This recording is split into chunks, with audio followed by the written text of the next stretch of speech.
principios de los años 60, la ciudad de Boston, Massachusetts, vivió una de sus épocas más oscuras. Una sombra se cernía sobre sus calles, una amenaza invisible que convertía los hogares, el lugar más seguro para cualquiera, en el escenario de crímenes atroces. La gente vivía con miedo, las mujeres no se atrevían a abrir la puerta a desconocidos, y la policía se enfrentaba a un rompecabezas macabro que parecía no tener solución. Esta es la historia del estrangulador de Boston. Todo comenzó el 14 de junio de 1962. Anna Slessers, una mujer de 55 años, fue encontrada sin vida en su apartamento. La escena era escalofriante. Había sido agredida sexualmente y estrangulada con el cinturón de su propia bata. No había señales de entrada forzada, lo que sugería que ella misma le había abierto la puerta a su asesino. Al principio, la policía lo trató como un caso aislado, un crimen horrible, sí, pero uno más. No tenían idea de que estaban ante el primer acto de una pesadilla que duraría casi 2 años. Poco después, los crímenes comenzaron a sucederse con una regularidad aterradora. Mujeres, en su mayoría solteras y de edades muy diversas, eran encontradas en sus apartamentos en circunstancias similares. Helen Blake, Ida Irga, Jane Sullivan. Los nombres se acumulaban en los archivos de la policía. El modus operandi era inquietantemente parecido. El asesino lograba que sus víctimas le dejaran entrar, a menudo haciéndose pasar por un fontanero, un repartidor o un agente inmobiliario.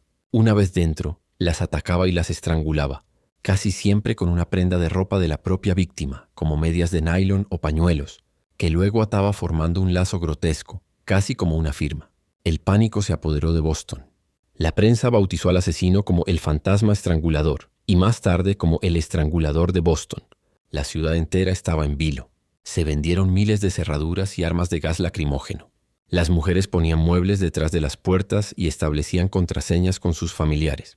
La policía, por su parte, estaba desesperada. Tenían una de las mayores cacerías humanas de la historia entre manos, pero el asesino no dejaba huellas ni pistas concluyentes. Era como un fantasma. En total, 13 mujeres fueron brutalmente asesinadas. La última víctima, Mary Sullivan, de 19 años, fue encontrada en enero de 1964, y entonces de repente los crímenes cesaron. El estrangulador se había desvanecido, dejando tras de sí un rastro de terror y un misterio sin resolver. Pero la historia dio un giro inesperado. Un hombre llamado Albert DeSalvo, un trabajador de la construcción y padre de familia, fue arrestado por una serie de robos y agresiones sexuales no relacionadas con los estrangulamientos. Mientras estaba en prisión, DeSalvo confesó.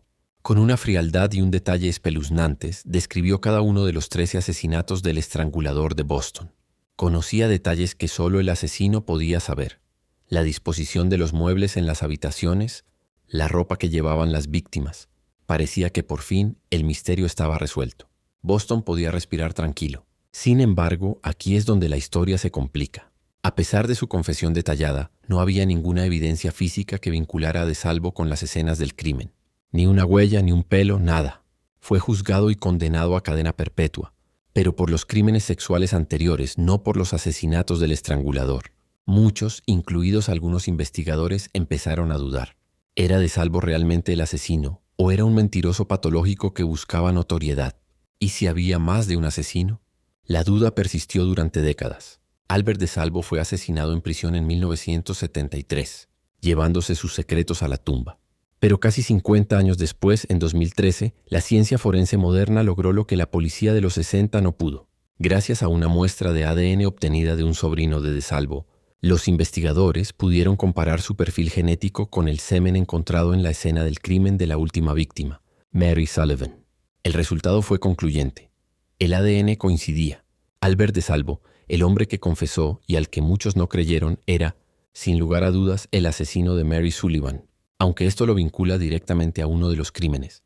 El debate sobre si fue el único responsable de los 13 asesinatos continúa hasta hoy. ¿Actuó solo o fue simplemente el autor del último crimen de una serie perpetrada por varias personas? El caso del estrangulador de Boston sigue siendo un recordatorio escalofriante de que a veces la verdad puede ser tan compleja y escurridiza como la propia mente de un asesino. Gracias por quedarte hasta el final, suscríbete y comparte. Bendiciones.